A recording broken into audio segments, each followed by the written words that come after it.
Hello, my name is Dr. Preeya Gupta. I'm a cornea, cataract, and refractive specialist at Duke University Eye Center in Durham, North Carolina.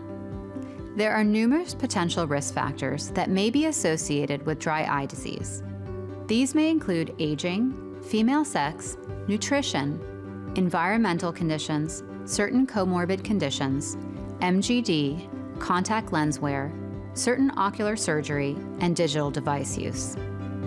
Concomitant medication use is also a risk factor for dry eye. According to TFOS-DUES-2, among the top 100 most common systemic medications used in the US in 2009, 22 of them may have possibly caused dry eye. Several systemic drugs, such as antihistamines and antidepressants, were identified by epidemiological studies as potentially increasing the risk for dry eye.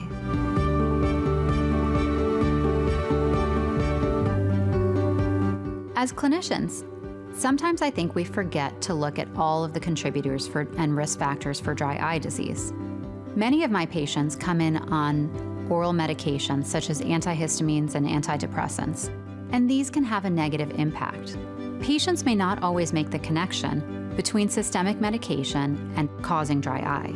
In my experience, it's really important to ask your patients about symptoms of dry eye disease. Many times they will not necessarily associate the symptoms that they're experiencing with dry eye disease. A few simple questions can really elicit a lot of information from the patient.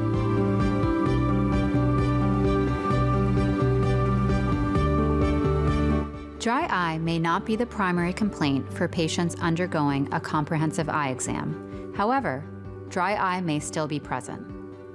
According to TFOS-DUES-2, contact lens wearers may frequently report increased ocular dryness compared to non-lens wearers, a decrease in daily wearing time, and ultimately discontinuation of use.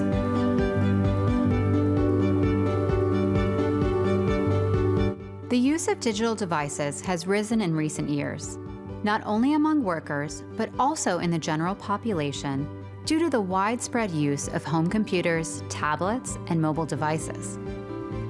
It has been hypothesized that during digital display use, a diminished blink frequency rate and incomplete blinking can contribute to accelerated tear evaporation, which can lead to tear film instability and dry eye symptoms.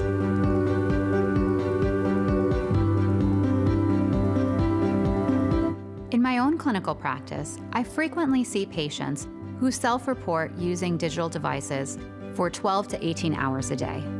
Our society has become so dependent on digital devices, whether it's going to school, doing work, or entertaining ourselves. This has real consequences and implications for dry eye disease.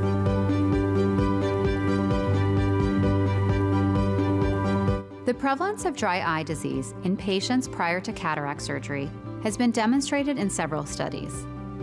In a prospective study of 136 patients who were at least 55 years of age scheduled to have cataract surgery, 22% had received a prior dry eye diagnosis, but were not on any treatments.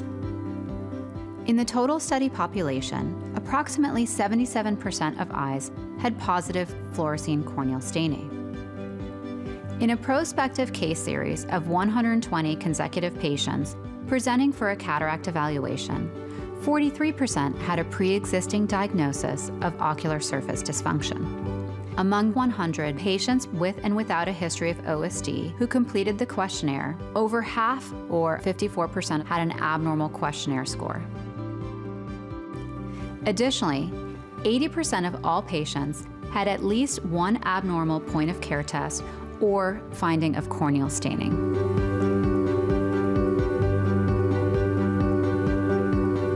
In my opinion, these series of studies really highlight some information that we haven't really known, which is that ocular surface disease is highly prevalent in our cataract patients. When we think about it, it really shouldn't be surprising. Most of our patients that come in are slightly older. Many of them are on concomitant medications that can worsen dry eye. So to me, it's not really surprising. In my opinion, after reviewing this data, I think it really highlights that the patients presenting to our clinics for cataract surgery are likely to have dry eye disease. As clinicians, it's really important for us to pay attention to this and be proactive about diagnosing dry eye disease.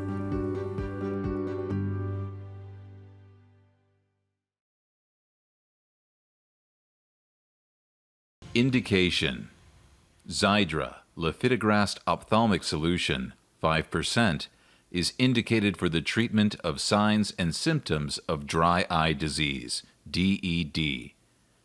Important safety information: Xiidra is contraindicated in patients with known hypersensitivity to lifitegrast or to any of the other ingredients.